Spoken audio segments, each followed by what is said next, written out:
జరుపుకుంటాం. బ్రిటిష్ వాళ్ళు పరిపాలించే వాళ్ళు మన భారతదేశం మొదట 562 చిన్న చిన్న సంస్థానాలుగా ఉండేది. చిన్న చిన్న ఆ సంస్థానాలని కొంతమంది రాజులు పరిపాలిస్తూ ఉండేవాళ్ళు. అయితే ఆ చిన్న చిన్న సంస్థానాల్లో దాయాదుల మధ్య ఎన్నో సమస్యలు ఉండేవి.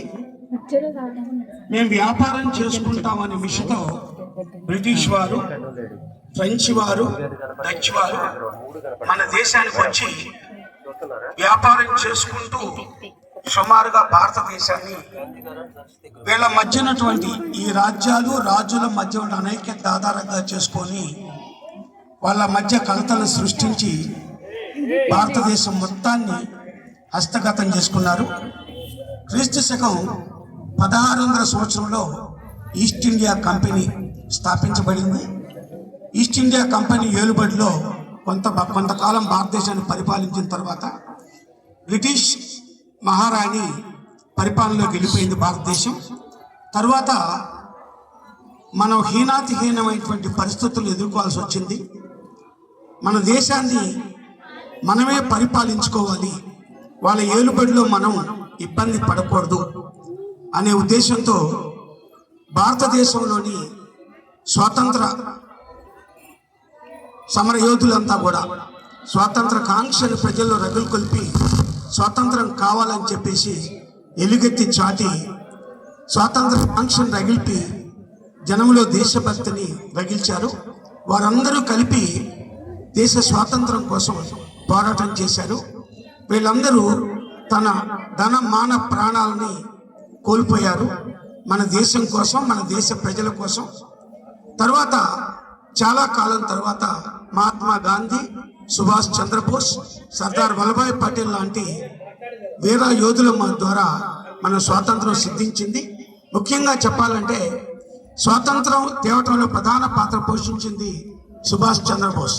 ఈయన ఆజాద్ హింద్ ఫౌజ్ అనే సంస్థను స్థాపించి విదేశాల్లో ఉన్నటువంటి అప్పుడు మన ఇంగ్లీష్ వాళ్ళు మనం పరిపాలించినప్పుడు వివిధ దేశాల్లో రెండో ప్రపంచ యుద్ధం జరుగుతున్న సందర్భాల్లో మన దేశ సైనికుల్ని వారు పరిపాలించేటటువంటి రాజ్యాల్లో ఉంచి యుద్ధం చేయించారు.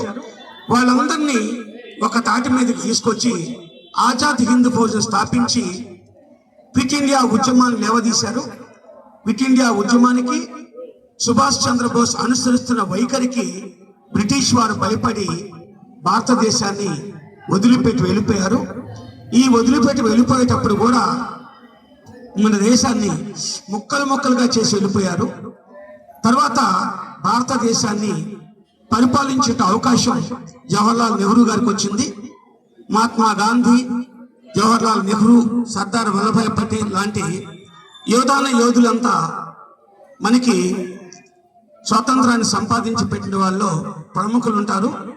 మనం సంపాదించి పెట్టినటువంటి స్వాతంత్రాన్ని మనం జాగ్రత్తగా కాపాడుకుంటూ రావాల్సినటువంటి అవసరం మనకుంది.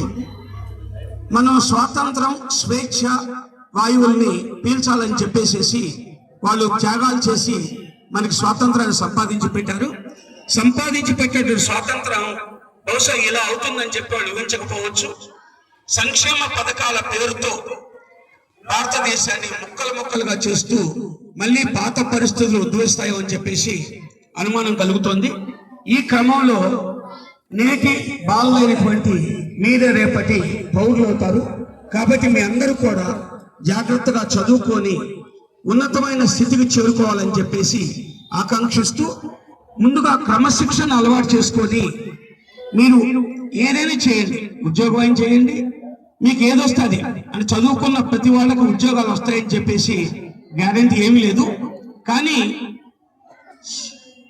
ఖచ్చితంగా చదువుకొని మంచి పద్ధతులు అలవాటు చేసుకొని, అంటే చదువు మనకి నేర్పేది చక్కటి సంస్కారం ఉన్నప్పుడు మనం ఎలాగైనా బ్రతకడానికి అవకాశం ఉంటుంది. కాబట్టి మీ అందరూ కూడా చక్కగా చదువుకొని మీ తల్లిదండ్రుల ఆకాంక్షల్ని, మా ఆశల్ని, తర్వాత అందరి ఈ ప్రజలందరి ఆకాంక్షలు నెరవేర్చాల్సిందిగా నేను కోరుతూ ఉన్నాను.